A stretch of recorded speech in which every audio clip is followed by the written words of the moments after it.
O Reino Unido revelou os detalhes de um acordo de parceria de longo prazo com a Ucrânia, que inclui amplos planos para o desenvolvimento de infraestrutura militar e cooperação em defesa ao longo do próximo século. Este documento histórico, assinado em 16 de janeiro de 2025, propõe o potencial estabelecimento de bases militares em solo ucraniano, com a intenção de alinhar essas iniciativas aos padrões da OTAN, buscando a máxima eficácia. Composto por 15 páginas, o acordo estabelece uma estrutura de cooperação entre os dois países em diversos setores, com foco especial na colaboração militar. O primeiro-ministro britânico Keir Starmer e o presidente ucraniano Volodymyr Zelensky formalizaram o pacto em uma cerimônia em Kiev. Entre as diretrizes estão a exploração de opções para implantação e manutenção de infraestrutura de defesa, incluindo bases militares, depósitos logísticos, armazenamento de equipamentos militares de reserva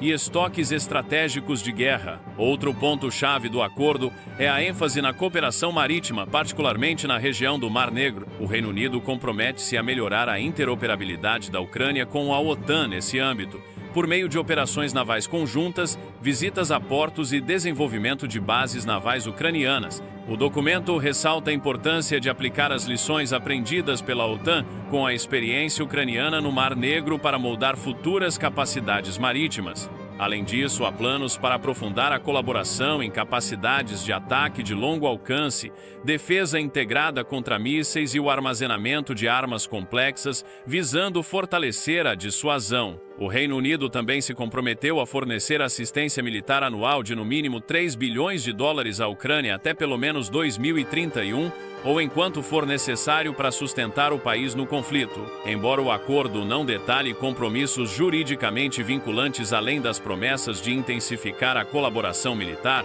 Zelensky sugeriu a existência de componentes secretos dentro do pacto. O Reino Unido tem sido um dos principais apoiadores da Ucrânia desde a escalada do conflito com Moscou em 2022, tendo destinado 12 bilhões e 800 milhões de libras, cerca de 16 bilhões de dólares, em assistência militar e civil, além de treinar 50 mil soldados ucranianos em solo britânico. A Rússia criticou duramente o apoio contínuo de Londres a Kiev, alegando que o governo britânico não busca uma resolução pacífica para o conflito. A porta-voz do Ministério das Relações Exteriores da Rússia, Maria Zakharova, afirmou que o Reino Unido está fazendo tudo o que é possível para prolongar a guerra, aumentando assim o sofrimento do povo ucraniano. Enquanto o Reino Unido reafirma seu apoio à Ucrânia, o presidente russo Vladimir Putin mantém esforços para capturar Pokrovsk, uma cidade estratégica no leste da Ucrânia, buscando consolidar avanços que poderiam fortalecer sua posição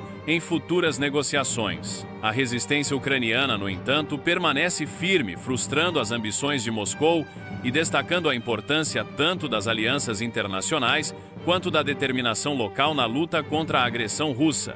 O general do exército ucraniano e ex-chefe do Serviço de Inteligência Estrangeira da Ucrânia, Mal-Malamud, afirmou que o líder russo, Vladimir Putin, atribuiu uma importância estratégica à captura de Pokrovsk antes do início de um possível processo de negociações. Segundo Malamud, Putin busca demonstrar que efetivamente conquistou Pokrovsk e está próximo de atingir seus objetivos agressivos na operação militar especial, incluindo o controle das regiões de Donetsk, Luhansk, Zaporizhia e Kherson, além de expulsar as tropas ucranianas da região de Kursk. Malamud destacou que, mesmo à custa de outras prioridades e de um número significativo de baixas, Putin insiste nesta captura para fortalecer sua posição em futuras negociações, possivelmente com Donald Trump. A estratégia russa, de acordo com o general, visa apresentar a captura de territórios como um argumento para reforçar a posição de Moscou nas conversas. No entanto, Malamud enfatizou que os defensores ucranianos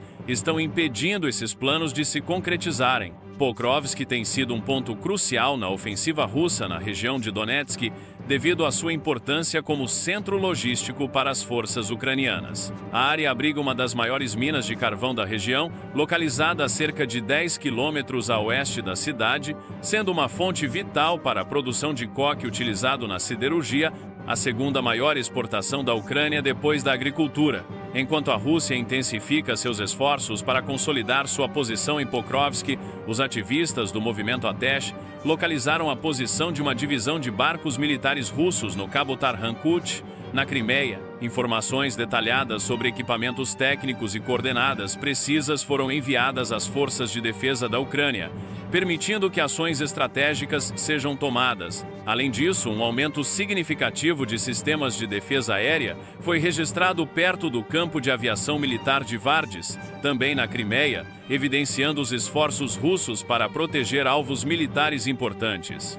Enquanto o Reino Unido fortalece seu apoio à Ucrânia e Putin intensifica esforços para capturar Pokrovsk como trunfo estratégico, Viktor Orbán desafia a União Europeia. Orbán critica as sanções contra a Rússia e reforça sua proximidade com Moscou, criando tensões dentro do bloco europeu. Essa dinâmica destaca os desafios de Kiev na linha de frente e de Bruxelas na manutenção da unidade política. O primeiro-ministro húngaro Viktor Orbán, conhecido por sua proximidade com o Kremlin, voltou a atrair polêmicas ao pedir que a União Europeia abandonasse as sanções contra a Rússia e buscasse normalizar as relações com Moscou. Durante seu discurso mais recente, Orbán elogiou o papel de seu governo no período em que a Hungria presidiu o Conselho da União Europeia, mas sua posição enfrentou duras críticas tanto de opositores internos quanto de líderes europeus. Orbán tem reiterado uma postura alinhada aos interesses russos, o que não é surpresa, dado seu histórico de relações próximas com Vladimir Putin e o Kremlin. No entanto, as declarações do primeiro-ministro, feitas após uma recente viagem à Índia, incluíram ataques diretos à Ucrânia, questionando até mesmo sua existência como Estado soberano. Orbán também expressou oposição à entrada da Ucrânia na União Europeia, fortalecendo seu discurso contra as sanções impostas a Moscou e sugerindo uma reestruturação completa do bloco europeu. Essa retórica vem acompanhada de um crescente isolamento diplomático de Orbán. Fontes indicam que ele tentou estabelecer contato com a equipe de Donald Trump para garantir um convite à cerimônia de posse do presidente dos Estados Unidos, mas todos os esforços foram ignorados. Essa rejeição teria alimentado ainda mais sua retórica agressiva, refletida em suas declarações públicas na rádio estatal húngara. Além disso, o período de presidência da Hungria no Conselho da União Europeia foi alvo de críticas. Enquanto Orbán tentou associar sua liderança a esforços de diálogo de paz, analistas apontam que iniciativas como o diálogo de paz começaram antes de sua gestão. O impacto de seu governo foi considerado irrelevante para a Ucrânia, com especialistas destacando que a Hungria foi isolada na tomada de decisões importantes. O episódio mais notável ocorreu quando a União Europeia bloqueou 1,4 bilhões destinados à Hungria devido a acusações de corrupção generalizada. A relação de Orbán com outros países do bloco também sofreu danos. Ele entrou em conflito direto com a Polônia, um antigo aliado, e o embaixador húngaro em Varsóvia foi declarado persona non grata. Além disso, líderes como Donald Tusk criticaram abertamente o governo húngaro, colocando Orbán e seus aliados em uma posição ainda mais delicada dentro do cenário europeu. Em resposta, a Comissão Europeia está buscando formas de aprovar sanções contra a Rússia sem a necessidade de unanimidade, contornando o veto húngaro. A Hungria, que antes desempenhava um papel importante nessas decisões, agora enfrenta crescente marginalização devido às posições de seu primeiro-ministro. O isolamento de Viktor Orbán é visto como consequência direta de suas políticas controversas e de sua oposição sistemática às sanções contra Moscou. O futuro da Hungria na União Europeia está cada vez mais em risco. Enquanto os líderes do bloco consideram medidas para mitigar a influência negativa de Budapeste em questões cruciais, especialmente no que diz respeito à Ucrânia e às sanções contra a Rússia. Ative o sininho das notificações para não perder os próximos vídeos. Aqui estão 2 vídeos importantes para você assistir. Um abraço e até o próximo vídeo.